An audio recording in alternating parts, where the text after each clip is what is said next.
mwongeye kwirwa abakurikiye Rukumbi TV, twongeye kubasuhuza. Amahoro y'Imana akomeza bane namwe. Igende Deharius Rukumbi, iyi ni Rukumbi TV. Icyo twababwira ni ukureba aho hasi munsi ya video, ugakanda subscribe, ugakanda share, ugakanda like kugira ngo ibiganiro bya Rukumbi TV bikugereho ku gihe. Abakurikiye Rukumbi TV rero, hano tubafitiye umutumirwa twahamagaye kugira ngo atubwire, tumuganirize, tuganire ku mishinga ye. Ni umuhanzi, ni umuraperi w'umunyarwanda ukora umuziki nyarwanda mu njyana ya hip hop. Aratangira twibwira, hanyuma reka tumuhe ikaze. Tuguhaye ikaze, uratangira utwibwira. Wikira tama hera brongo wira tama tuza Imana yabishatse urupfu rwaza rumuhuza isi naka business kisi ntima peace misi wisi numuhisi rest in peace Memphis mucukuzi wimva nawe wapfa nkimbwa wikira takurindwa ngo wigira umubingwa bazi sandukuza abantu hereye ku yawe kukuzapfa gusana hishwe igihe cyawe birababaza kuri gisi wowe ukaribwa ninyo iwacu sino nono ntuzahekenya iryinyo urwatwaye tupake rumumba na mandira aruza kugenderera gabanya speed ugendera mu roze mama nubishaka nawe uzaryeho subiri wambeho bushyuhe ntacyo watanze ngubeho uraka urutugu rwuzuye amaranka nahishwe igihe cyawe ariko nzi neza kuzapfa yamani banyita one by one One by one my man hip hop irarenze musaza undi ongera ari kuduhe musa nago je ndumva nago nta kandi se nge ndumva mana yanjye birarenze yamani nayibeshya imyaka bucya mfite imvi n'uruhara inkura ku gitanda impandi ndaza ku rutara itumuona haya mata nyitura amaganga yambura sogokuri inkinyi muhibihanga ifata misi mwambura inkovitwa ruburanga ikambirari munyagi musigira igikamba imwe yatumye umukambwa atekereza cyana niyo yateye bwana gukubitwa izakabwana yimikatire y'ibyeri bwo yamburwa jeyi ijya mu babyeyi bamwe bagira sireyi babatagatifu kuva ubwo bari gatifu byabikomerezwa bigirana bifu n'igifu yamfuye ubwana bubwanuka burabwaka yuzuza ubushita byabibero byiza byaka Rukumbi TV none umva harahiye haje gushya noneho umusaza. Hanyuma ewana muri hip hop urarenze ibintu birakaze cyane. None subu abakurikiye Rukumbi TV twababwira iki? Namwe mu judging none umuraperi. None se umusa ubu haje gushya rero. Ubundi nukuva ngo hagiye gukongoka. Igisubizo no gukongoka mamen. Harahiye rero. Ewana hip hop nyarwanda, hip hop iracyariho, hip hop ni Rukumbi. Kuri Rukumbi TV murabibona, murabyumva. Hanyuma ubu ngubu rero umuraperi agiye kudutwika, umuraperi agiye kutubwira ibigwi bye. Reka two kubatindira kabisa. Umusa ngaho amazina ukoresha mu muziki witwa nde? Nitwa one by one. One by one. One by one ni uvuga ngo uvuka inaha cyangwa nawe wagiye.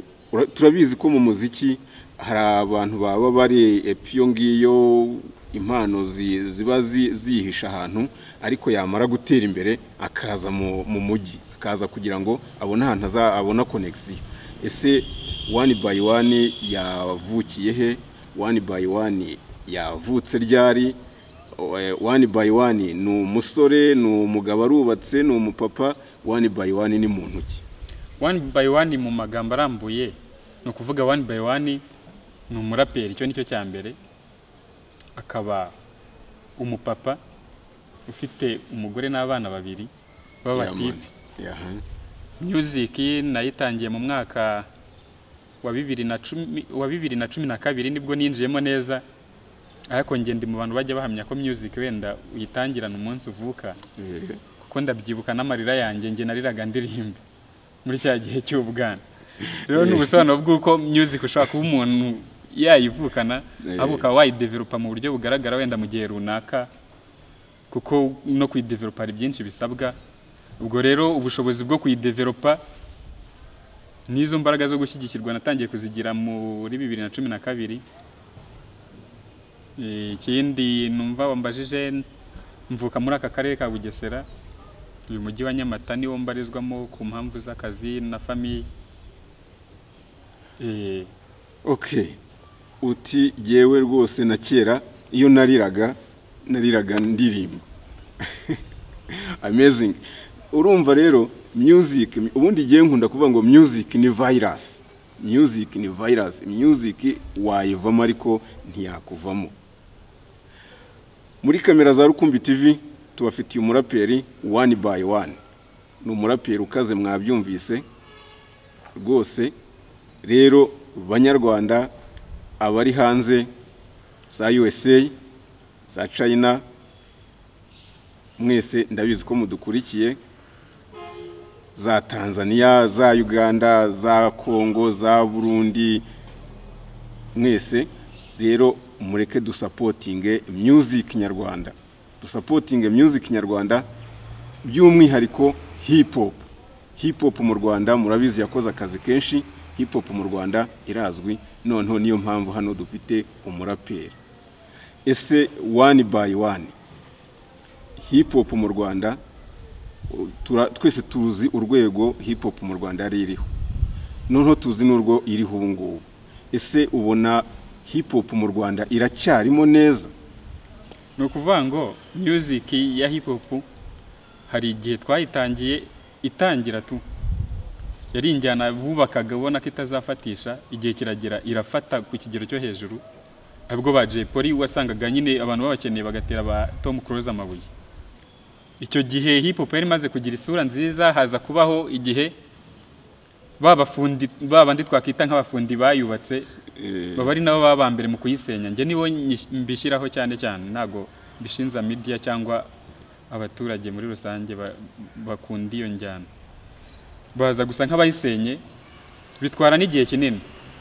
Aho kabisa nanone nyuma y'icyo gihe ndahamya ko kuri iyi nshuro ndi kuyibara nk'iri kongera kuzuka. Yanjyana bishe kabisa yazutse, kuko ibigereranyo biri kugaragara. Umuraperi muri no minsi bongeye kumukurira ingofero. Okay, ibyo nanjye ndabibona. Uragize uti uko byagenze mbere, urabivuze uti abafundi bubatse ya nyubako yitwa hip hop bahereye muri fondation, bahereye mu musingi, nibo baje no kongera barayisenya. Abakurikiye Rukumbi TV barabizi, abazi umuziki, aho Tough Gang, aho abaraperi benshi batandukanye, uko injyana twayikoze, uko twayikunze, uko twayifanye, noneho nyuma yabwo tuza kuyibura. Utariko ubu ngubu hip hop iragarutse, urebye noneho urabona ko umuraperi yongeye yahawe ijambo. Nanjye bimaze iminsi mbona indirimbo nshya z'abaraperi. Noneho nkawe ku giti cyawe One by One, ese watangiye umuziki muri za 2012, ese ufite indirimbo zingahe kugeza ubu ngubu? Man, nge nkora indirimbo nyinshi cyane ku buryo aka kanya ntunguye ngo ni zingahe ntashobora kuba nakubwanga umubare n'uyu, kuko umunsi ku wundi umuraperi yari mwiza ashobora kugira imishinga yikorera akajya niyahamagarwamo, kandi yo ikaza ari myinshi cyane. Rimwe na rimwe hari igihe uhura n'umusani mwakoranye indirimbo ntunamumenye bitewe nuko witabazwa kenshi. Muri ubwo buryo rero indirimbo nabashije kugaragaramo, wenda icyo nakora ni ikigereranyo, kuko ndakenerwa cyane no mu kanya hari aho mvuye kuririmba mfasha abandi bana bagenzi banjye baba bashima ibyo nkora. Kuva mu kigereranyo wenda nshobora kuba maze gukora nko mu ndirimbo zitari munsi wenda nka 200. 200. Indirimbo 200 ni indirimbo nyinshi cyane. Indirimbo 200 ugiye kuzikoramo alubumu, wenda ishobora no kuba alubumu imwe, ariko ugiye kuzikoramo alubumu nkuko dusanzwe tubizi, indirimbo 12, indirimbo 10, alubumu ni alubumu nazo ni 100. Ese izo ndirimbo 200 wagiye ugaragaramo mu buryo butandukanye, harimo izawe, harimo iz'abandi. Ese wagiye ukorana n'abaraperi gusa cyangwa hari n'abandi mwagiye mukorana? Nge impano yanjye rero kuniteye sinzi, nge nsanga n'abantu baririmba gospel banyisangamo cyane. Ukuvuga ngo ni uburyo ndapamo, ntago njya ndimita public ngo usange wenda ngo umuraperi niwo nkunda cyane ukunda R&B aranyanga usanga public zose ubundi nzifata ni muri urwo rwego rero usanga muri izo ndirimbo mba mvuga naririmbyemo hari izo usanga naririmbanye n'abaririmba gospel abaririmba R&B abaraperi cyane cyane bwo akenshi na kenshi usanga niba kuzi nk'umuraperi ahita gukenera mbere amaorosta yabo mbese ni mu ngeri zose zitandukanye ariko la majorité ni hip hop. Okay, la majorité ni hip hop. Mu njyana ya hip hop tuzi ko igizwe na wenda reka mbyita ibice, hari old school, hari new school, ubu noneho haje n'icyitwa Trump, hari n'izindi, hari no kurapa muri za njyana zindi ama afrobeat, ama R&B, no muri gakondo naho warapa. Ese wowe umwihariko wawe muri hip hop yawe ni uwuhe muri izo style zose nari maze kuvuga? No kuvuga ngo ibintu byose dukora tugendera ku isoko dufite, tugitangira iyo njyana iyo ugitangira nk'umuraperi wari wese utangira muri za beat za old school, ariko nyuma y'igihe igenda ubona abafana bawe icyo bakunda kandi nahise igenda yerekeza muri rusange. Hari igihe cyaje kugera tubona umuziki nyarwanda wubakiye mu tubyiniro, kayo usanga naho hantu uri n'umuhanzi agakora aho ngaho targeting. Muri urwo rwego rero nanjye ndi mu bantu bakunda kujyana n'ibihe uko binyerekana, noneho nkagenda no kuri public yanjye ibyikunda. Naje kuba umuntu ukunda kurimba mu njyana za afrozouk, afrobeat, rhythm reggae, gutyo abantu nizo bari kumenyeraho cyane cyane, n'indirimbo bamenye kurusha izindi ziri muri izo njyana. Okay, ubu yumvikana ko wowe uha abanyarwanda umuziki bakeneye. Abakunda old school urayibaha, abakunda new school urayibaha, abakunda iyo R&B byose urabasha kandi urabishoboye, byose urabizi. Ese nkuko twarebye tugabona umuziki cyane cyane hip hop nyarwanda yaragiye yicwa n'abantu bayikoze, aribo bayikoze bakaba ari nabo bayica. Ese ubona byaratewe n'iki? Abaraperi bakunda kubajajinga bakabashinja ibintu bitandukanye, n'ibiki ibiyobyabwenge, imico mibi, ibiki, wenda ugasanga abantu barimo baravuga ngo nicyo gituma batabasha kumaximiza music yabo ngo hip hop nayo itera imbere nkuko indi music yindi yateye imbere. Ese koko ubona biterwa n'iki? Icyo kintu cyatewe n'iki cyo kugira ngo hip hop ipfe, cyangwa abantu bayikoraga baba ari bo bayishe? Ubukeka barabitewe n'iki? Ngiye ikintu bashinze cya mbere wenda mbona gishobora kuba cyarabiteye, bari abatipe bari kuremeye injyana, hari abo bireferagaho wakita nk'aba role model babo. Umutipe yarazaga agashaka kubaho nk'uko Lil Wayne abaho, agashaka kubaho akagenda akajya kuri Google akareba ubuzima bwa 50 Cent ku buryo abamo buriya buryo bwa kigangster n'iki, akumva nashaka kubaho nkabo ariko ntamenye uko batwara ibintu byabo muri rusange. Nuko rero igihe cyaje kugera kuko ari abaraperi b'abanyamerika tujya tubabona no mu maklipe bari kumwe ibiyobyabwenge n'iki, nabo baza kubishinga babijyamo noneho badashoboye kubikontorora. Nibwo twatangiye kubona ba Pifra bafatwa buri munsi, tukumva ba Jepoli bari gukura abagore amenyo, n'abandi ba Green P bakabajyana mu bigo.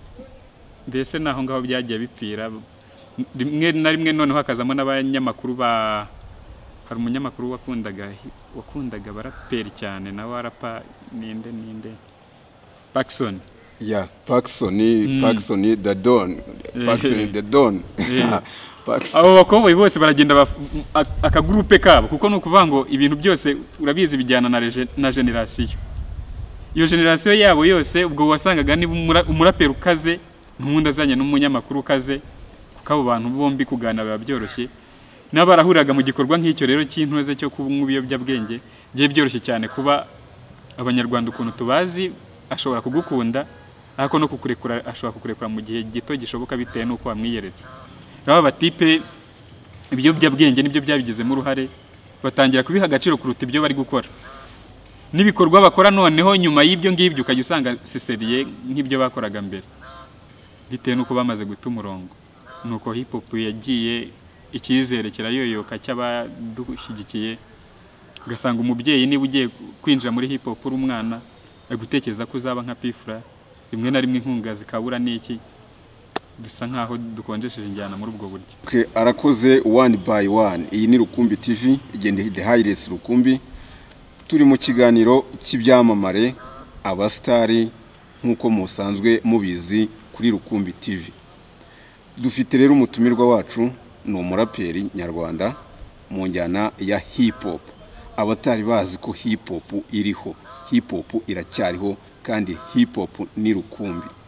Niba uzi umuziki byanze bikunze uzi hip hop, niba uzi hip hop byanze bikunze uzi umuziki.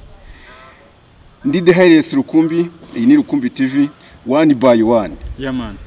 Uri hano turagufite nk'umuraperi wakoze umuziki kuva kera, wakoze injyana ya hip hop kuva kera. Ese ubona injyana ya hip hop itandukaniye he n'izindi njyana dusanzwe twumva? Aho bitandukaniye ku buryo umuntu ashobora guhita avuga ngo hip hop niwo muziki ngomba kumva. Bitandukanira hehe? Haba ari mu miririmbire, haba ari mu butumwa, haba ari muri public ikurikirana izo njyana zombi. Hip hop itandukaniye he n'undi muziki dusanzwe tuzi kandi hano mu Rwanda dukora? No kuvuga ngo music ya hip hop wakomeje gutsindagira cyane uvuga ngo niwo muziki, umva kabisa uri gushimaho naribwaga nanjye. No kuvuga ngo hip hop niwo muziki mamen. No bishingiye kuki? Impamvu ndazibaha. Music ya hip hop niyo ni injyana ushobora kuririmba ubutumwa bwose uko wapanze kubutanga ukabutanga kabisa nta kigutangira. Ndatekereza uri umuraperi mwiza ugakora indirimbo imara iminota 10 bayumva kuko Riderman ndikumva arajyaga zikora z'iminota 12 na akayumva. Kandi cyongeye niyo wakora iyi minota 3 amagambo baba maze kuvuga ubutumwa baba maze gutanga mu butandukanye nubwo wa R&B yaba maze gutanga, kuko R&B ni yanjyana usanga mu kuyubaka wenda igitero ushobora gusanga kigizwe n'imirongo nk'ine, ubundi hakabamo gusubiramo refrain inshuro nyinshi zishoboka. Bivuze ngo rero umuntu waririmbye R&B batanga ubutumwa bw'igice, umuraperi agatanga ubutumwa buri furu. Biratandukanye cyane kandi umuraperi kindi ni umuntu ushaka ku entertaininga igihe cyo cyose. Mu gihe umuririmbyi ashobora gutabarwa n'ibyuma runaka, studio runaka yatunganyije ijwi n'iki, umuraperi hariho hose niyo wavuze idebe ashobora gukora ibintu ku buryo ashobora guhita entertaininga abantu bari aho kanya. Rero n'abanyarwanda hip hop yaje mu bihe yari ikenewe, izari injyana batari bazi, noneho bumva ni injyana iri kuvuga ubuzima u Rwanda turuzi nk'igihugu kiri mu iterambere, tubaho mu buzima wenda butaryoshye cyane nyine busa nkaho bukakaye. Umuraperi rero yaje avuga bwa buzima tubaho, azavuga stories zo ku muhanda, avuga ibibazo biba muri rubanda, akabivuga uko byakabaye abantu bakagenda babyumva bitandukanye nuko abaririmbaga R&B babivugaga. Nuko abantu baje kuyisangamo, ni nacyo nyine nanjye nasobanura itandukaniyeho nazanjyana. Cyane rwose aho nanjye ndumva turi kumwe cyane. Hip hop buriya hari abavuga ngo hip hop ni injyana y'umujinya. Ese kuko nibyo? Oya ntaho bihuriye. Ubu ngubu hip hop ushaka kuyikoresha utereta. Nk'ubu nanjye hari ahantu naje nkubwira ngo naguciye amazi gihomora nkita misi, ntazi ko mukurura kirenze gita misi, nkwita indaya bafana abavuza induru, nta kafiyo n'umusinzi ubyina zanzururu, nyuma nzagusanga mu rukundo ndumururu, narakuze garuka sinzateza imvururu, anakugaraguzaga gati hagati mu bagabo, ntazi ko umutima ukunda uzakwita karabo, amaso nahoraga mvuga kare bimirari, ubura yatereka neza wani nkicwa nirari, amaguru navugaga ko yarwaye imedido, niyari kundarura nkavaho nshora umubindo, urantesa resu kandi zanjye nkumva nasara, izina ryawe niryo mvuga gusa mu mahasra, sinkubeshya rwose ndakureba ukandwaza, nkuri gitangaza gusura ikirangaza. Aho hari umujinya urimo? Man, nta mujinya urimo kabisa, ni imitoma ni yaye yakurwaje imidido yagize gute umusaza ni danje. Ubundi jewe hip hop ntago nyita injyana y'umujinya, hip hop nyita injyana y'ubutumwa. Urabizi neza hari indirimbo ivuga ngo hip hop injyana y'umujinya. Jewe ntago ari uko mbifata, ntago hip hop ari injyana y'umujinya, hip hop ni injyana y'ubutumwa. Ariko mani nuko vango muri no minsi hari abantu ndi kwikoma nanjye cyane. Iyo new generation dufite iri kugenda itandukanya iri gutandukana n'ubwo butumwa cyane. Kubona uburyo bari gukoramo iyi music twita moderne ya trap music, ukuntu bari kwandika ntago biri kunyura na gato. Nubundi bari kurimba nka barani ntago bari kunyura. No kuvanga akakanya nshobora gukumbura indirimbo akanyarira jisho. Haka indirimbo ni mwebwe ntago nanayicuranga. Eza ni mwewe ni mwe. Okay, uravuze ngo ndi kubikoma. Uri kubikoma urimo urabazigurira se hari ubutumwa ubagene uri kubapangira ushaka kubereka? Man nuko bakebura hip hop niyo njyana n'abaraperi. Impamvu ukunda kubona babatunga mikoro cyane n'abantu bagira ukuri gushoboka. Umuntu aragutanga no kuvanga bari abatipe rero kambakebure. Abajama impamvu ndi kubabwira ngo nshaka gukumbura akanyarira jisho kuruta uko nakumbura iyo ni mwebwe. N'uwayiririmbye ntekeza ahita byumva mu buryo bushoboka. Wewe wayiririmbye ni uri bushari ongera genda wicara ahantu wumve ni mwebwe, wumve nakanyarira jisho hita wijudging usanga ibyo uri gukora ni fo. No kuvanga rero kubakebura mvuga niki aka kanya ndabakebura ariko nabashima ku rundi ruhande ngiye kuko nago nsenya nta nubaka. No kuvuga bari abajama ikintu ndabashimaho cya mbere mbanze nkivuge hari ahinjyana ariri hari naho hari uburyo bari gukora bayibyutsa nyine tu ntago nabisuzugura kuko igihe cyose umuraperi yashyize itafari wenda kunjyana bandi guhamya ko turi kubaka igikorwa kimwe nyine n'ubundi inyubako imwe. Ariko mu by'ukuri ubutumwa bari gutanga imyandikire nibahindure bandike kabisa ikintu gishobora kumara imyaka myinshi bake kujya muri ibi bintu byo gushimisha abatini gusa ngo bibagirwe umwimerere w'injyana. Man nibandike kabisa niba ari niyo trap ayikora ariko ari umwanditsi w'umuhanga byatari. Njyangaruka nko ku mutipe wenda bita Racine. Racine n'umuvandimwe twakoranye igihe kinini sinzi niba ubiziho twari group bitaga Speed Boys. Umutipe ashobora gukora muri iyo njyana ya trap kimwe nuko nanjye nshobora kuyikoramo nkagenda nkarimba muri zira beat zabo. Aho ko byagenda kose imirongo dushobora gushyiramo yaba ngi cyangwa Racine ushaka kumva itandukanye niyo bari abahungu kabisa. Nibagerageze bandike ibintu bishobora kugira ubutumwa abantu bashaka kumva bagatindaho bitari byo gukora generation ntoya. No kuvuga ngo impamvu yabyo ni iyi umwana uri secondaire muri aka kanya iriya njyana ashobora kuyumva bitewe nuko ajyana n'ibyo ngibyo bidunda nibiki ugasanga yitinzeho muri rusange ugasanga n'uwo mufana afite. Ariko umusaza cyangwa umuntu wakunze hip hop bwa mbere uzabanyuremo messier unyure mu bantu bakunze hip hop yabaje poli itangira ubaganize nk'abantu 10 bazakubwira ko injyana nta muntu numwe ushobora kuyigira. Uri gusanga nyine bose bayitera amabuye kubera iki nta kintu kirimo. Ubutumwa ntiburi gutangwa neza bari kugendera muri beat ukumva nyine nibyo bibereyemo nimwebwe nibiki bajya bavanga shwishwishwishwida nanjye shwishwishwishwida. Okay, yaman bakurikiye Rukumbi TV twongeye kubaha ikaze mu kuri Rukumbi TV. Umusoro uri hano ati rwose jewe ikintu bita trap, ikintu bita ubutumwa buri muri trap uko bwanditse ni ukwiyumvira beat gusa tukanyeganyeza amatako n'amaguru n'ubwirisha ibirenge tukanyeganyeza ibirenge tukanyeganyeza iki ariko ubutumwa buri down kandi dukeneye ubutumwa bwo kubaka societe nyarwanda. Rero nanjye The Highest Rukumbi ndi hano nk'umuraperi nanjye rwose ntago njya kure y'uyu mugabo, ntago ndi umufana wa runaka ariko nanone nta n'uwo ntera ibuye, ariko rwose nanjye buriya Musa nanjye Trap buriya yarancanze so gukubeshya je nanjye buriya hari umutipe twigeze gushaka kugira na projet arambwira ngo ariko Musa ngo we ngo naguze ibintu biri gucuruza rega ngo birandamuga musaza sinzi ko ni Rabbit nabasha kwigendamo rwose. Hari umuzigo naye maze iminsi nshaka gusohora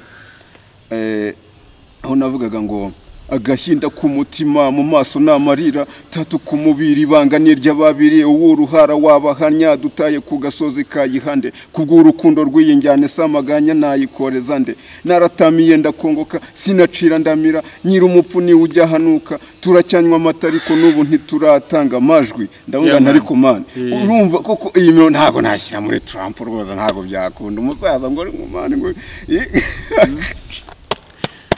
umwana batipe birakaze cyane nibyo ndikubabwira hari ingero ndi kubaha harimo abajama ntago ari bose ntago turavango ni 100%, ariko pe umuntu wese uri gukora iranjyana ajya atinda mu myandikire akore n'ikintu gishobora kuramba kabisa.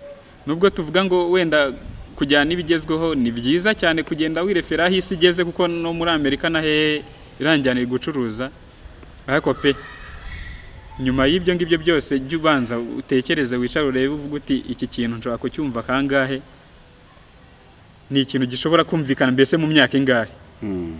Ntugatekereze gukora ikintu gihita gisaza ako kanya kuko ntacyo ubukoze. Nukuri ni nko kubaka wenda nko mwifu kubaka minsi. Abo turabyumvise n'abakurikira Rukumbi TV bose barabyumva. Injyana ni iyihe? Injyana yapfiriye he? Injyana iri kugaruka? Injyana ikibura ni iki? Igikenewe ni iki kugira ngo hip hop igaruke mu matwi y'abanyarwanda, hip hop igaruke mu isura nziza atari nka yayindi twabonye ko abaraperi babanje bagiye bigana ubuzima bw'abandi baraperi bo b'abanyamerika n'ahandi. Mbese muri make uko hip hop mu Rwanda tuyifata na amateka y'abayikoze imbere, ariko nta nubwo ariko abaraperi bose bafata ibiyobyabwenge, ntago ariko bimeze. Abaraperi nicyo kimwe nuko n'abatari abaraperi muzasanga haraho muzasanga mu izo case bafata ibyo biyobyabwenge. Noneho rero abanyarwandakazi rwose support yanjye mbasabye no gushyigikira injyana ya hip hop, mugashyigikira umuraperi wese na The Highest Rukumbi no umuraperi mwabyumvise. Turaza turabatwika imirongo irahari turabatwika. Icyo tubasabye ni support yanyu, murebaho hasi munsi ya video ukande subscribe uyisangize n'abandi kugira ngo turusheho guterana ingabo mu bitugu tuzamuke. Nibyo naka kanyereka nongenga no kwitangaza makuru naryo rirabyumva kuko nubwo no muri no minsi uri gusanga naho harimo iyo new generation no mwitangaza makuru, ariko pe kugira ngo witwe umunyamakuru nuko ubugomba kubuzi injyana izazo zose wenda mu gihe ukora muri entertainment nibiki. Biba byiza cyane iyo uzi umuziki kuruta n'umuhanzi ku buryo ushaka kumenya n'indimbo uri gucuranga nubwo ubwoko bwayo yaje ite ikorite nibiki. No kuvuga ngo aka kanya hari abaraperi beza, ariko ikintu gitera gahinda abo baraperi ni tabeza cyangwa nabundi wese ashaka kumva gahita yumva nk'igitangaza sibo bakinwa, kandi abatipe barakora umunsi ku wundi. Duhereye kuri uwo mutipe bita One by One ariyo wicaye ahangaha, ntekereza ko umuntu wese umwumvishe arakubwira ati kabisa arakora. Njya ntungurwa no kuba umu radio presenters anyumva akavuga ati mbese guti izina rya ritazwe, umu producer runaka guti izina rya ritazwe, iki niki ugasanga buri wese umufana wanjye yisigirangi yumva adashaka kujya ku wundi muntu, ariko ugasanga nyine iryo zina ntirizwi kandi ibikorwa turakora ama radio tuzigezaho, YouTube ziriho na hehe, aho ugasanga One by One, Racine, umutipe bita Extra, umutipe bita Glory Majesty, n'abatipe man barapa ukumva kabisa watinda wumva ibyo bari kurapa, ariko ukagenda ukumva umuntu uri top ni wa wundi uririmba bya bindi nyine. Uvuze kuri Racine nibutse hari umuzigo herutse gukubitamo vasi nayitinzeho cyane indirimbo yitwa Waki Waki. Waki Waki hari vasi ya Racine buriya yewe niyo nyigezeho nyisubiza inyuma vasi ya Racine aravuga ngo hindukira nko kubitiza kabwana ngo iki ni ngo gusarisha ngo kuryamisha ngo musaza haranyine n'umuraperi atandukanira n'undi mwumva ubundi muri Orostar. Rero niba uri umunyamakuru w'umwuga nawe abaraperi juro bamuhariye abo gukina uzajya basanga muri zira Orostar wumva harabu hita usanga barakubeshya gasanga ikizina runaka kiraho ngaho uragikanda umunsi kunde kugasanga wakigereranya n'uwo muntu. Racine ari mu bantu akunda gukora ama Orostar menshi nabo batipe nakubwiye yaba Glory Majesty yaba na Extra baboneka mu ma Orostar menshi kandi izo uzabumvamo zose uzajya usanga bari on top mu kuba barapye neza. Nanjye yewe ndi gutekereza iyo nabashije gukora izo nabashije gukoramo ari nazo zampaye gukora za ndirimbo nakubwiye umubare ungana kuriye. No kuvuga ngo iyo uri umuraperi mwiza umuntu ashaka kukumva muri Orostar ugahita ubona umubare munini w'abagukenera benshi. Rero abankeneye benshi mu gushaka gukorana nabizo ndirimbo mubwira ko zimaze kuba umubare munini nabantoranyirije mu barabo bandi benshi twakoranye ya masaifu ya ma hip hop saifu. Ubwo rero nukuvuga ngo naye nk'umunyamakuru pe kora ibintu abantu bazakwibukiraho kurya umuntu azajya avuga ati Imana iyi niyi twayimenye izamuwe na runaka byaba byiza cyane kabisa. Ubundi muri music yo mu Rwanda igitangira byari byiza abantu bakibaza ngo ese n'abanyarwanda bashoboye umuziki, ariko bimaze kugera hagati hajemo ikintu nakwita ko ari nkina nkukine. Icyo kintu cyabayeho ariko wenda sinzi ntago nzi cyabiteraga niba ariko wenda systeme ya music yubatse wenda ku isi hose. Ese icyo kintu cyabayeho hari abantu benshi cyasubije inyuma hari nabo cyazamuye. Ese ubu ngubu ko aho umuziki ugeze ubu ngubu mu Rwanda muri rusange tureke wenda tuvuye ku njyana ya hip hop uko umuziki muri rusange mu Rwanda uhagaze, ese icyo kintu kiracyagaragara cyankina nkukine uragiye urihirinze muri studio bigutwaye imbaraga nyinshi uraye ku rubaraza ugize gute indirimbo yawe irarangiye urangije uyishyiriye umunyamakuru kuri radio runaka warihirinze ukora video uyishyiriye umunyamakuru kuri televiziyo ariko ugasanga hari ikindi kintu akeneye ko giherekeza ya ndirimbo kugira ngo ibashe gutambuka. Ese ubu ngubu ubwo nk'umuntu ukurikirana umuziki wakoze umuziki na n'uyu munsi ukiwukora, ese icyo kintu ubu ngubu bifashe bite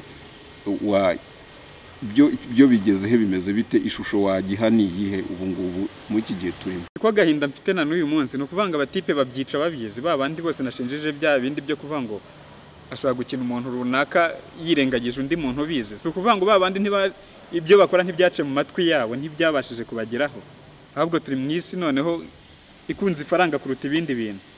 Kera ukuntu twakoze music yakorwaga no mu bindi bihugu byateye imbere usanga aho umuhanzi ashaka gutungwa n'ibyo akora yaba n'aba muhanzi twita aciriritse ashaka gusanga atungwa n'ibyo akora bitewe n'ikintu kuvuga ngo hari ahantu henshi bita ku ntuze ku mpano kuruta ubushobozi. Ariko hano muri iki gihugu tutabiciye kure no kuvuga ngo uraganira n'umunyamakuru runaka akakubwira ngo rwose amafaranga imbere impano inyuma. Bisobanuye iki? Amafaranga ashobora kuza kuri rimwe impano ikaza ari kabiri, kandi ibyo bintu ntaho byabaye mesiye. No kuvuga ngo umuziki nubwo dushaka kuwukuramo ubutunzi runaka, ariko umuziki nyirizina kwitwa umuziki icyo wari ubereyeho twese twirengagiza no gutanga ubutumwa mu bantu. Nyuma y'ibyo byose wenda bishobora kubyara ikintu mu ikofi n'iki, ariko tageti atari kuvuga ngo noneho ngiye mu muziki kugira ngo nkire, kugira ngo ngure amazu menshi nubake etage ngure imodoka nziza n'ibiki. Ujya mu muziki mbere na mbere utekereza ko ugiye guha ubutumwa abantu, cyangwa muri ubwo buryo hari n'abentertaininga nyine akavuga ati ngiye gushimisha abantu wenda bikari ibyo.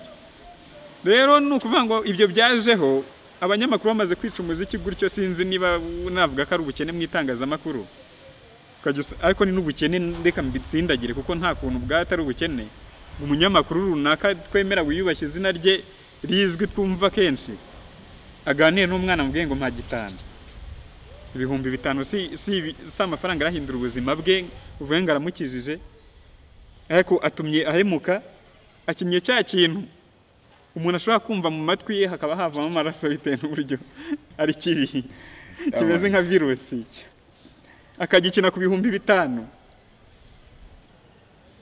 kandi yirengagije ko mu by'ukuri ibyo bitanu nta kintu birahindura nyine ku buzima bwe no kuvuga rero ubwo bukene n'inzara bafite muri rusange bakabanje bakagira kuko abanyarwanda ari ikintu tugira mani cyo kuzirikana twaremana uwo mutima turawugira rwose mwe abanyamakuru mwereka mbabwize ukuri ushobora kunkina ntaguhaye amafaranga utanciye ya 5 yawe ukazatungurwa nuko nguhaye 30,000 kuko abanyarwanda tugira umuco wo gushimira ushobora gukora ibintu byanjye ntacyo witayeho bitewe nuko wakunze impano yanjye ukabikora neza nanjye kuri wa muco ngira wo gushimira nkaba nshobora kuvanti runaka kuko yankoreye akazi niki nkabikora nka surprise ariko mu gihe cyo cyose uzajya gukina ikintu cyanjye ukambwira ngo reka banza umiki ntago nzatekereza ko wakunze ibyo nkora nzatekereza ko ahubwo ukunze ibyo mfite ari byo ngaruka by'amafaranga rero iryo tangazamakuru nk'uko ambazaga ikibazo biracyarimo kakazu kasimbuwe n'amafaranga mbere ho wasangaga ndi kugukina kuko tuziranye cyane ariko ubu ngubu ndi kugukina kubera ko hari ikintu uri kumva bisobanuye iki no kuvuga ngo niba dushobora kuvuga ngo amafaranga azi imbere y'impano ni igisubizo cy'uko abari hejuru abo tuzi ntago ari igisubizo cy'uko ari bo bashoboye kuruta abo tutazi hari benshi twirengagije tuzi rwose ba G Bruce umuntu arafata mikoro akakubwira ngo G Bruce azi kuririmba akabivuga gutyo gusa ari umunyamakuru ntaramukina agafata mikrofone akakubwira ngo gisa cy'inganzo zikuririmba ngo ni Imana y'u Rwanda akagira ute akamugutakira arabivuga gutyo ntaramukina nubwo rimwe na rimwe we ajya yizira agaca muri zangeso abanyarwanda badakunda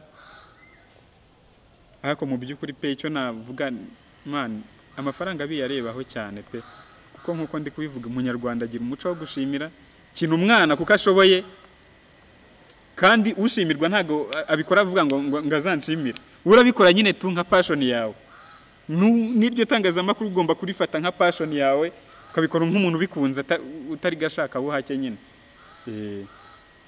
okay rwose uragize uti biracyariho ese icyo kintu niba kikiriho nkawe one by one umuraperi mu njyana ya hip hop icyo kintu kiracyariho muri muziki muri rusange ugiye utanga ingero z'abantu bazi kuririmba ariko badakinwa batumvikana abantu tutazi kandi hari nabo tugiye tuzi mu by'ukuri wumva koko bapfundikanya nk'uko wari ubivuze ese iki kintu nkawe ku giti cyawe wumva cyakemuka gite ese wumva byaca mu zihe nzira kugira ngo iki kintu cyitwa niba nakita inyoro ubundi twabyitaga ngo ni ka giti ngo ni ibiki ngo ni iki ngo ni iki ariko ese iki kintu cyacika gite mu muziki nyarwanda kugira ngo buri tuzamura impano aho kuzamura ubushobozi bw'ufite impano tuzamura impano twakora iki hakorwa iki abayobozi b'ibitangazamakuru rero nge numva babigiramo uruhare mani biryoha cyane kujya mu isoko ugiye kugura inyanya wenda ubizi ko ari 100 umufungo ntago bitungurana cyane kuruta uko wagenda wenda kuvuga wenda inyanya n'ubuntu wagera ugasanga ziragurishwa iyo ugiye ku isoko uzi ko ugiye kugura ikintu n'undi uragura tu nibyo rero byaba byiza muri abo bayobozi b'ibitangazamakuru niba bazi ko iki kinyamakuru cyabo mu kwamamaza iyo ndirimbo cyangwa gushyiraho igihangano runaka ari ukwishyura bagashyiraho igiciro wenda ukagenda ubizi ko bya bitanu utanze ari ibintu bizwi cyangwa ya 20 utanze azwi byaba ari ubuntu mwaremeje ko ari ubuntu mu bitangazamakuru byanyu mukabaseriye no gukontrola abanyamakuru bakora muri bya bintu man hari indirimbo wumva pe burya bijya biryoha no gusunika usunikika hari indirimbo wewe wumva kuri radio ugahita uvuga uti uko byagenda kose ku muntu wamaze kumenya ko izo za giti zirimo ugahita wumva ko iyi ari giti bari gukina atari indirimbo. Birumvikana turabizi twese ababa mu iyi sekiteri y'umuziki, abayobozi b'ibitangazamakuru rwose badufashe abana bafite impano, abahanzi bafite impano zabo zigaragare, zikinwe, umuziki wacu utera imbere. Ese twigarukiye kuri one by one ku giti cye, ibyo ngibyo by'umuziki n'itangazamakuru, buryo umuziki ukorwa, buryo itangazamakuru riwukina, ibyo ni ibintu twabayemo kenshi cyane, twarabimenyereye, hari aho byacitse, hari aho bitaracika, ariko twigarukire kuri one by one.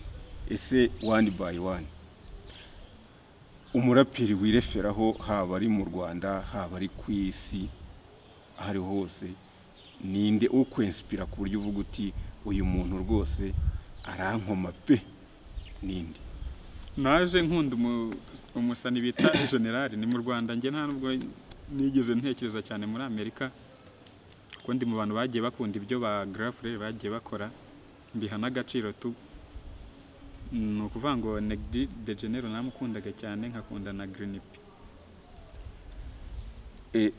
Nuvuga ngo wakunze Negdi de General, ukunda Green P. Ni ku yihe mpamvu? Ni ku myandikire, ni ku mirapire, ni kuri style uko bambara, imyitwarire yabo? Ikintu kikwenspiringa kuri abo bantu ni iki?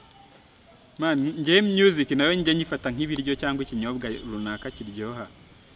Ro music nayo nge iyo ndi kuririmba cyangwa umuraperi runaka nkunda akaba ari kuririmba, nshobora kumvamo ikintu bitagu. Abo batipe rero nkumva ni ikirungo cy'amatwi tu, indirimbo yabo nkumva ni nk'ikirungo cy'amatwi. Biciye mu zihe nzira wasangaga ari umuraperi wandika neza, insubirajwi n'imirongo tu wayumva nyine ukumva ko ari umuntu wicaye hasi akandika bitandukanye n'abandi wajya kumva wenda ni nk'ibi freestyle, ni nk'ibintu bari kuririmba nyine biri aho ngaho. N'umusaza bita Rider nawe ari hafi aho. Abatipe bandika neza ukumva insubirajwi, mbese ku buryo mu gutwi kwa nyine wumvamo iyo gu. Nicyo nabakundiye cyane, ntago nari kumukundira imyambarire cyangwa ukundi yitwara runaka, kuko na nyuma y'ibyo ngibyo ntago nigeze nitwara nkabo. Iyo nza kuba nkunda n'imyitwarire yabo wenda nayo kugenda nkabo. Okay, utubwiye abaraperi ukunda n'icyo bakundira. Noneho jewe ngiye kukubwira abaraperi, ngiye kukubaza abaraperi, ndagenda nkubwira abaraperi babiri, nkubaza ngo ari uyu n'uyu, ubona urenze undarinde. Dufite umuraperi Jay Polly, dufite n'umuraperi Riderman. Ese bari abantu ubashyira ku munzani umwe, hanyuma ugasanga upeza ibiro byinshi arindi? Tugiye mu buryo bw'injyana, wenda tutagiye mu buryo bw'imitungo cyangwa bw'imyitwarire, mu buryo bw'injyana, mu buryo bwa talent cyangwa se uburyo bw'imirapire, uko barapa, uko hip hop yabo yubakitse, uko bayikora, bari abaraperi babiri ubashyize ku munzani, wowe ku giti cyawe, aho umunzani uzamura ibiro byinshi naho uzamura ibiro bikeya, ni hehe? Ni ukuvuga ngo Jay Polly hari ibikorwa byinshi yakoze binini cyane, na Rider hari ibyakoze, ariko hagati aho nk'umuntu aba afite aho ahengamira, ushobora guhengamira kwa Riderman. Vuga ngo Riderman niwe ubona ushobora kuba arenze kuri Jay Polly. Ubwo ufite icyo ugenderaho, ufite wenda uburyo ki wakoze iyo judgment.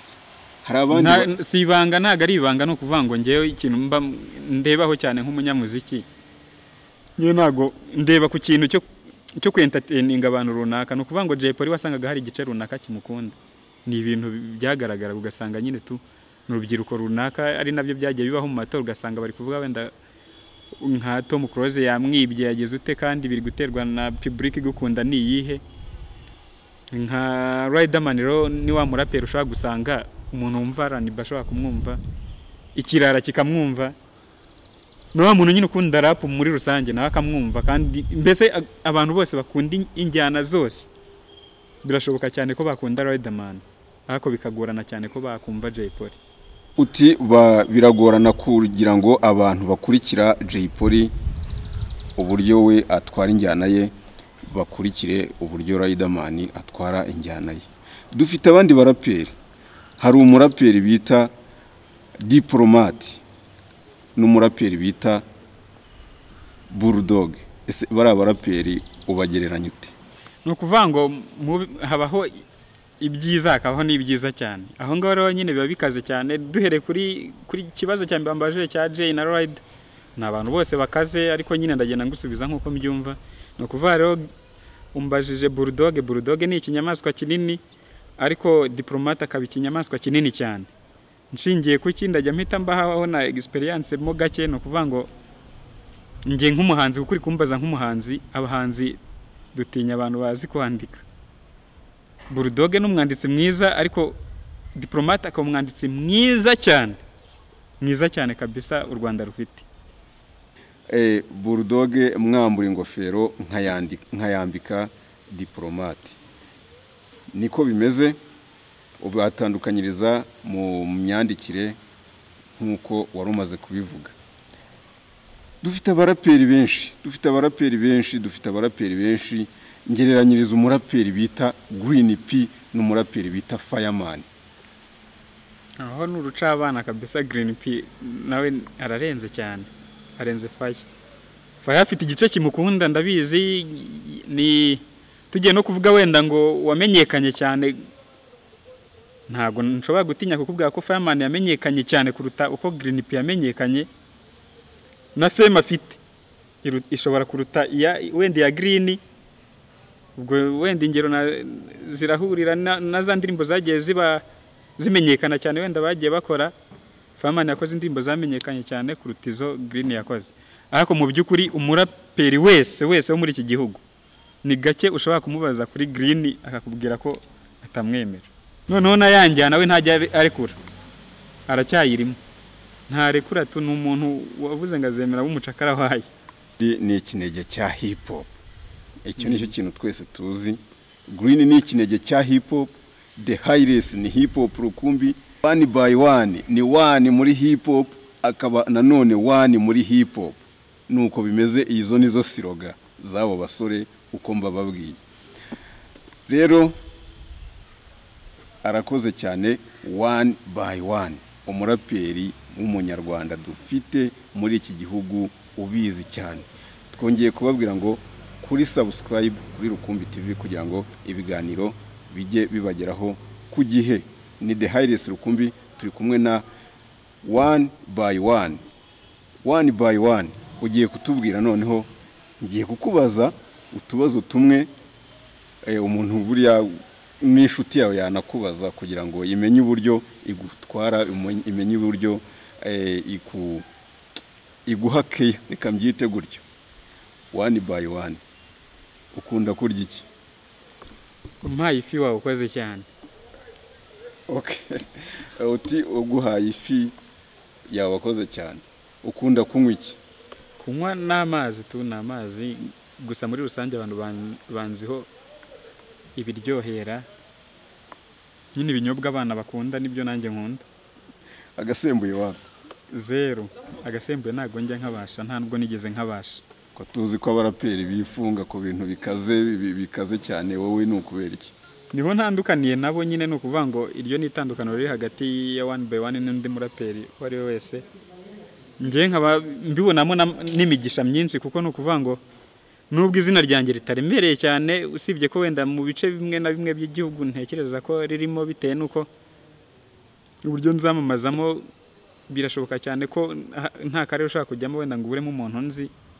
Ariko mu by'ukuri iyo migisha yose nyikura mu kuba ntakoresha ibyo biyobyabwenge ko nafashe urugendo nkanjye nyirizina.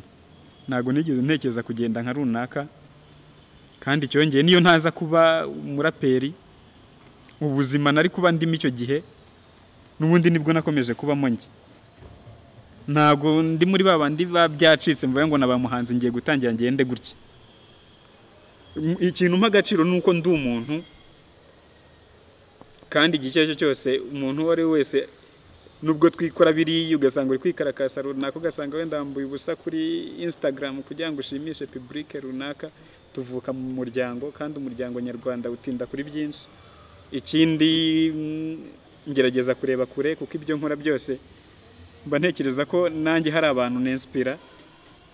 Hari umwana buri hari ku ruhande uvuga ati icyangira nka one by one, agize amahirwe rero nkamwespira abona ndi n'umuntu uri mu murongo mwiza, byamufasha bikamufasha no kubona inkunga kuri wabo kuko baba batamuzi nabi. Rero one by one mbaho nk'umuntu kuruta uko mbaho nk'umuhanzi. Byiza cyane kabisa, birumvikana. Mu muziki, nyuma y'umuziki umuntu aba ari umuntu, aba agomba kugira imyitwarire ya kimuntu, aba agomba kugira indangagaciro by'umwihariko z'abanyarwanda. One by one wakoze umuziki, wagize ibihe byiza mu muziki, umuziki ukibasha kumvikana, ibitaramo bikibasha kuba mwarabikoze, ariko noneho ibintu bisa naho byapfuye kubera iki cyorezo cya COVID. Ese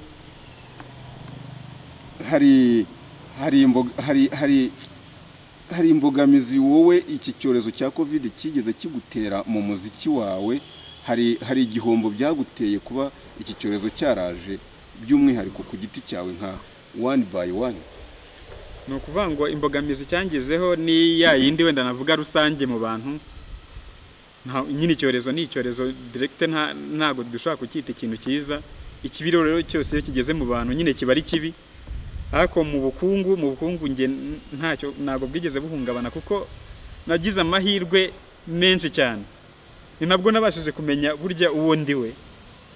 Nabashije kumenya ko hari abantu nubwo ari abastari tubita abastari runaka batubonamo ubutunzi burenze, kuko icyo gihe narakenewe mu kwandika. Nandikira aba diaspora, nandikira n'abahanzi ba hano mu gihugu muri rusange. Kandi icyo gihe nandikaga ntuje kuko ari nako kazi kari gahari muri music. Ubwo ko byagenda kose nakoraga bampembye. Rero muri rusange nanditse indirimbo nyinshi muri ibi bihe kabisa, biranyinjiriza ukuntu ku buryo ntavuga ngo nge narahombye. Kandi ikindi na studio, kuko hari studio nyinshi zazinyegereye, nshobora gukoramo indirimbo uko mbishatse n'igihe mbishakiye nta kiguzi runaka. Na studio nabwo narakoraga ibikorwa nkarekura, nkanandikira n'abo bantu nkabona amafaranga. Deja nayo mfite n'akazi muri rusange kuko ngira akazi mu buzima busanzwe nkora, nako kari mu tuzi tutigeze duhagarara. Nakitumanaho twarakomeje turakora, nge ntago cyankozeho mu buryo nyine bwanjye bwite, cyese mu buryo rusange. Okay, uragira uti yewe rwose nta kintu byigeze bihungabanaho, ubukungu bwanjye bwariyongereye ahubwo. Rero tuzi ko umuziki, tuzi ko iyi social media, imyidagaduro ari ibintu bibamo amafaranga menshi. Iyo ugiye hano hanze cyangwa iyo hakozwe ibyegeranyo by'abastari bakize mu Rwanda, cyangwa abastari bakize mu Rwanda, abastari bari mu bice bitandukanye. Mu itangazamakuru habamo abastari, mu bakinnyi b'imipira habamo abastari, abakinnyi ba sinema. Ariko iyo tugiye mu bastari muri rusange dusanga mu Rwanda abibasiwe cyane bavugwa ko bakize ari abanyamuziki. Ese biriya ubukire bwabo nawe wemera ko babukura mu muziki? Music ni ikintu cyiza cyane, nshobora kugushimisha muri aka kanya ugahita usanga umuhaye ikintu kinini cyane wari utunze. Music rero no kuvuga ngo niho muri ibyo byose by'entertaininga, music iraza ikabihuza none ikabibumbira hamwe. No kuvuga ngo umukinnyi uzamucunga agiye mu myitozo aba yambaye utuye kutera ari kumva umuziki. Nyuma yo kuva mu kibuga abenshi niba uzasanga mu tubyiniro.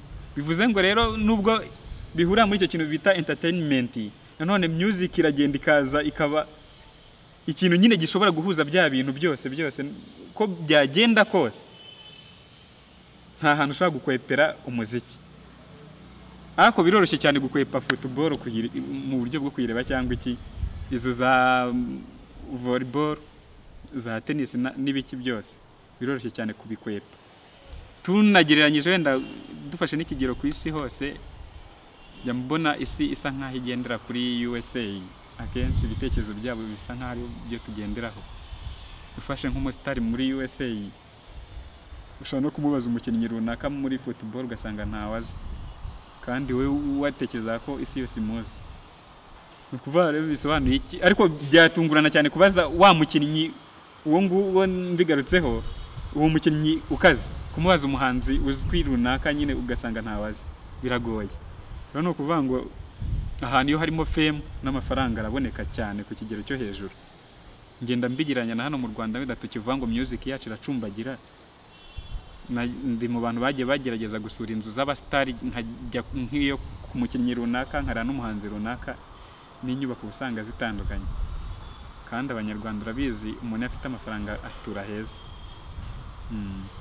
Ese umusitari mu Rwanda wowe ubona ugafite, ndavuga agafaranga kurusha abandi mu Rwanda, wowe ubatondetse wenda nitujya mu 10 ba mbere, wenda subwo ntababaye benshi, wenda reka dufate 5 ba mbere mu Rwanda, ni nk'abandi wowe ku giti cyawe ukurikije uko bazi?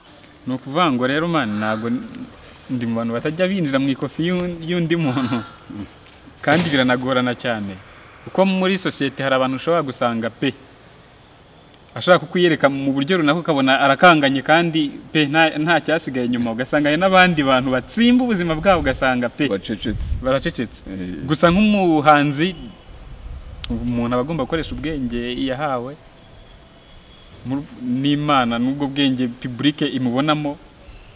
Analyse dukora nkatwe b'abahanzi wenda uhita ureba ku muntu ubona ibiraka byinshi, kuko natwemera ko wenda uwo muziki ari wamukijije, birahura no kubabona ibiraka. Ubwo rero muri abo bantu ba Munyakazi ndaza kuvuga nka Bruce Melody, uko byagenda kose arayafite, King James arayafite, Riderman amafaranga arayafite, Medina Debeni n'uruca abana 5 ndi kumva babageze, na Tom Cruise afite amafaranga menshi cyane rwose. Aho ngaho nta wajya kure yawe, birumvikana abo bahanzi rwose baragafite. One by one dusoza, ngiye kukubaza ibibazo 2 cyangwa se 3. Indirimbo zimaze iminsi zitradinga mu Rwanda ziri kuri hit, abantu bavuga ngo ni ibishegu ngo ni iki, ese bira wowe kumva hari ikintu burabivuze? Ese niba bivuze hari icyo bivuze kuri wowe niki? Nyine no kuvuga ngo turi mu gice bita entertainment, kandi ku entertaininga nyine biru kwinshi. Ushaka gusanga umuntu umugabo amukunda nk'amafuti, najyaga nabyumva bavuga ngo amafuti y'umugabo ni bwo buryo. Rero amafuti y'abari abagabo ni ariyo bari gukunda, ntago nabatera ibuye tu. Gusa nanone wenda ikintu iyo ugarutse ku bumuntu tuzi, uri gutekereza, hari igihe utekereza ukumva byagutera isoni umwuzukuru wawe wenda abaye yumvishe nk'indimbo yawe, akumva uri kuvuga ibitsina mu mazina yabyo. Icyo gihe uri kumva byazagorana kumurera, umwereka indi nzira acamo wenda arakumvisha. Ariko mu bundi buryo hari abahanzi dufite nyine badakoresha za mvugo za rubanda rwa giseseka, abikora mu buryo bwa gihanzi tu, akabyandika zimiza akagira ute. Uwo muntu iyo abikora neza mu gihe nyuma, kuko nanjye nabikora. Okay, one by one, umuraperi nyarwanda mu njyana ya hip hop ushoboye rwose, ntashidikanya cyane ko ari mu baraperi bashoboye hano mu Rwanda. Gira ubutumwa ugenera abanyarwanda, urubyiruko bagenzi bawe n'abahanzi bagenzi bawe, hanyuma ubapfunyikira gaseke cyangwa se ubakubite invitation, kwa kunda abaraperi tujya tubigenza baba ngo na invitation harya cyangwa ni convocation, ngo sinzu ari ninde wakoze indirimbo yitwa ngo na invitation. Bon, nicyo nshaka kuvuga nuvuga ngo umuraperi uzumva one by one yamuhaye invitation kuri sije runaka, mbese muri rusange ugire icyo ubwira abantu bakurikiye Rukumbi TV, buri wese n'icyiciro cye uzagerageza kubyumva azatora mwiki? ni ukuvuga ngo ikintu nkunda kuvugana ndi mu bantu batikunda cyane nawe ko nanone wambaye ikirezi iyo atamenye uko kera kiba ari ikibazo muri societe. Ikirezi nambaye nzi uko kera kandi abakinyambitse nimwe baturage ndi kubwira nyine public yanjye. No kuvuga rero mukomeze mushyigikire injyana ya hip hop muri rusange n'umuziki nyarwanda muri rusange tumbagize tugeze aho twifuza ko wagera. Ikindi abantu banje nyine kiduhuza ndakizi n'icyo bakunda namaze kukimenya umunsi ku wundi ngitindaho, nacyo gituma mu myaka yose maze tuvuga ngo nago ndi umusitari ku kigero kiri hejuru, ariko kuba ngikora nuko hari imbaraga bantera abanzi n'ibyo bakunda nkanabibahera igihe. Ni ukuvuga rero mukomeze munshyigikire, byose birashoboka kuko ntabaruzi ko igisupusupu ku mugani wa Jane wavuze ngo ntaruzi ibintu, ntaruzi ko igisupusupu gishobora kugenda bikagenda kuriya. Hari naho nabiririmbye ntawaruzi ko ba Trey ashobora kwambura umugati Jay. Rero byose birashoboka, mukomeze mudushyigikire. Ikindi navuga shaka gutoza abantu bari bose bakunda umuziki, ntugakunda umuntu runaka ahubwo jya ukunda wenda indirimbo runaka, kuko wa muntu ukunda hari igihe rimwe na rimwe agupfunyikira akaririmba indirimbo mbuga ukagenda ukorosaho amashuka uvuga ngo birarenze kandi yadupfunyikiye. Rero ni mukunda umuziki muri rusange kuruta ko wakunda umuntu runaka. Mba kuri social media umuntu ashaka kumenya biruseho kuko byagenda kose iyo mfashe mikoro nk'iyi mbangamije kwagura isoko no kumenyekana mu bandi bantu batari banzi. Ugiye kuri Instagram ni one by one Rwanda, YouTube one by one Rwanda, na Facebook one by one Rwanda, mbese social media zose mbaho nkoresha one by one Rwanda. Ugiyeho kabisa ugakora subscribe ukamanuka ushobora kubona ibintu biryoshye utigeze wumva mu matwi yawe kabisa. Nkuko nabivuze ubu ngo bari kugukundisha cyane, ntago ari igisobanuro cy'uko aturenze. We kora ubushakashatsi bwawe, impano izari zose wumvisha ubashije kumva kuri mikoro yawe, wihita usimbuka ngo uvuge ngo yuko ntamuzi, ahubwo kenera kumenya ibyo yavuze cyangwa n'uwari we, kuko birashoboka cyane ko rwose baguhemukira, bamwe bagukinira ugira ngo bari kugushimisha, ahubwo ushobora gusanga baguhemukira hari abantu barenze bakabaye wumva. Rero nyarukira kuri one by one Rwanda ushaka kunsanga muri abo, kandi ndabihamya ntashidikanya ko nta muntu ushaka kujyaho ngapinge.